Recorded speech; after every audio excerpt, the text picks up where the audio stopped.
Terima kasih pemirsa, Anda masih bersama kami di Sindo Malam. Kita beralih ke informasi terkait geopolitik, di mana Israel kembali melancarkan serangan udara mematikan di Taibeh, Lebanon Selatan.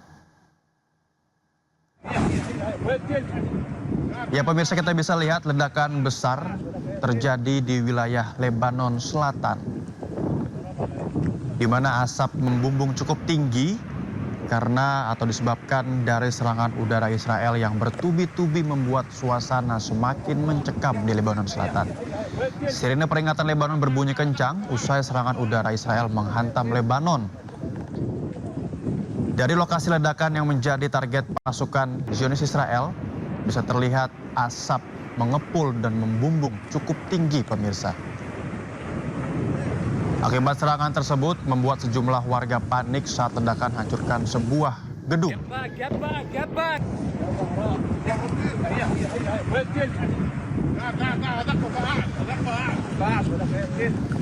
Kita beralih ke informasi lainnya pemirsa, usai menjalani pemeriksaan oleh Satgas Pencegahan dan Penanganan Kekerasan PPKUI, status akademik 16 mahasiswa terduga pelaku pelecehan seksual dinonaktifkan.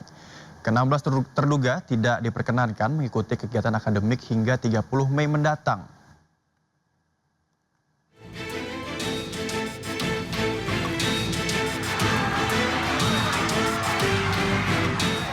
Terduga pelaku pelecehan di Fakultas Hukum Universitas Indonesia menerima sanksi akademik.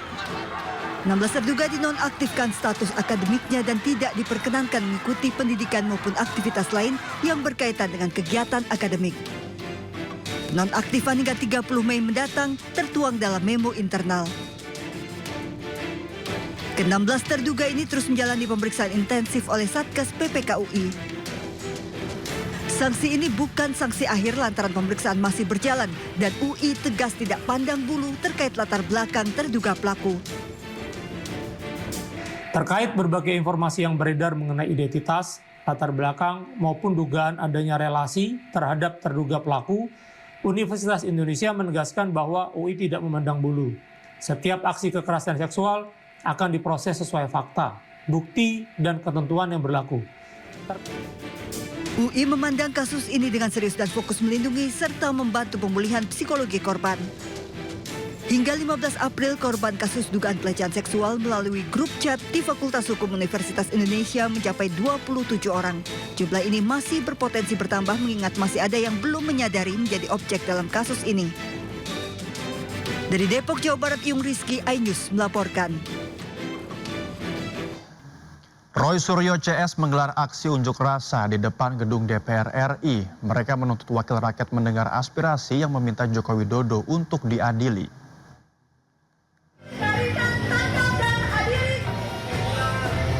Roy Suryo CS datang ke depan gedung DPR MPR bersama puluhan orang lainnya. Sambil membentangkan spanduk dan poster, mereka menuntut agar Joko Widodo ditangkap dan diadili. Rombongan Roy CS datang dengan berjalan kaki dari arah flyover Gerbang Pemuda.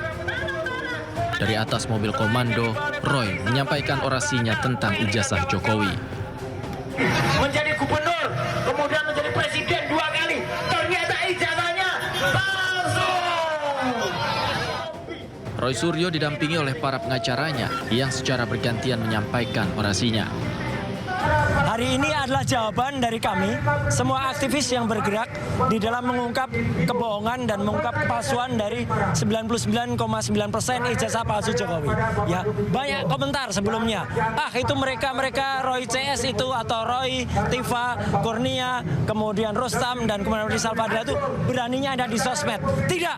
Hari ini kita buktikan. Kita ada di lapangan. Kita ada di depan gedung Dewan. Kita ada di depan wakil rakyat kita dan kita tanya kepada wakil rakyat kita, 580 anggota Dewan itu mendengar tidak? Inilah aspirasi rakyat, inilah aspirasi masyarakat. Selain Roy Suryo, sejumlah pensiunan jenderal juga ikut serta dalam unjuk rasa ini. Salah satunya adalah Maijen Purnawirawan Sunarko. Dari Jakarta, tim liputan iNews melaporkan. Kejaksaan Agung menangkap Ketua Ombudsman Republik Indonesia Heri Susanto dalam kasus korupsi tata kelola nikel. Heri diduga terima suap 1,5 miliar rupiah.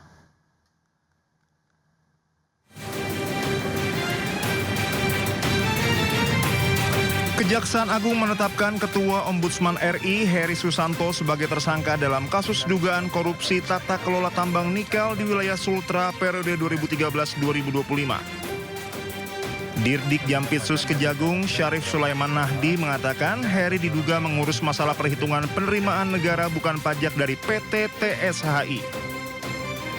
Heri menerima suap 1,5 miliar rupiah dari Direktur PT TSHI untuk mengatur agar Ombudsman mengoreksi perhitungan PNBP. LKM yang merupakan Direktur PT TSHI kurang lebih yang sudah diserahkan dari satu orang ini adalah kurang lebih sejumlah 1,5 miliar rupiah atau 1,5 miliar rupiah. Kemudian terhadap tersangka HS, itu kami tetapkan melanggar pasal 12 huruf A, 12 huruf B, pasal 5, dan pasal 606 KUHP yang baru. Ya.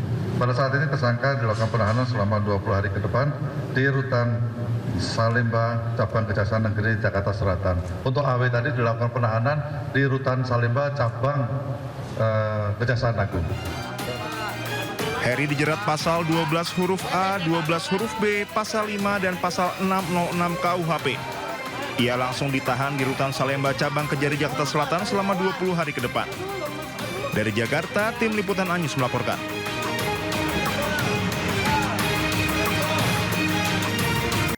Kita ke informasi pertama, pemirsa. Penertiban PKL di sepadan Jalan Raya Utama kawasan Pasar Parung, Kabupaten Bogor sempat diwarnai adu mulut antara petugas Satpol PP dengan sejumlah pedagang.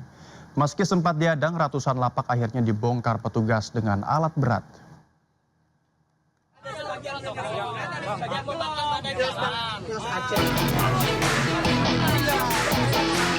Para pedagang kaki lima di sepadan Jalan Raya Pasar Parung, Kabupaten Bogor, Rabu siang menghadang alat berat dan petugas yang akan membongkar lapaknya yang tak berizin. Sejumlah PKL terlibat adu mulut dengan petugas Satpol PP saat penertiban berlangsung. Para pedagang meminta agar lapaknya tidak dibongkar dengan alasan akan dibereskan sendiri.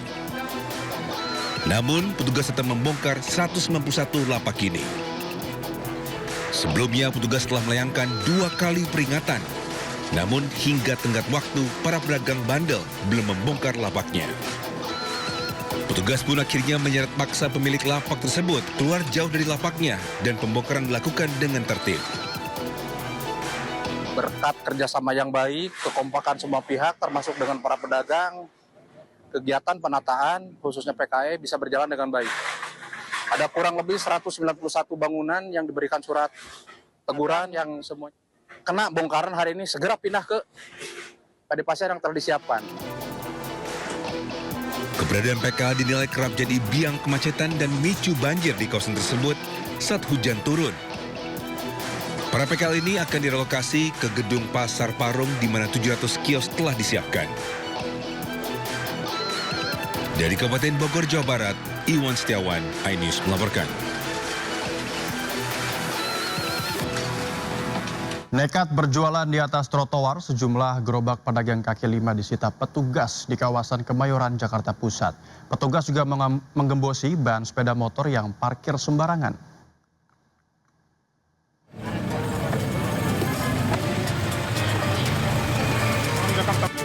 Sejumlah pedagang kaki lima terjaring razia tertib trotoar yang digelar petugas gabungan di Jalan Garuda Kemayoran, Jakarta Pusat. Para pedagang pun hanya bisa pasrah saat lapak dan gerobak mereka disita petugas. Sebelum ditindak, petugas sudah memberikan sosialisasi dan peringatan, namun para PKL tetap membandel dan berjualan di atas trotoar. Razia digelar untuk mengembalikan fungsi trotoar untuk pejalan kaki. Jadi keberadaan gerobak ini memang mengganggu pejalan kaki khususnya di Jalan Garuda yang berada di trotoar sehingga harus kita amankan untuk nanti kita lakukan sidang tindak pidana ringan. Selain menertibkan lapak PKL di atas trotoar, petugas juga melakukan pengembosan ban motor yang parkir sembarangan. Razia akan rutin digelar demi menjaga ketertiban dan kenyamanan di ibu kota. Dari Jakarta, Rani Sanjaya, iNews melaporkan.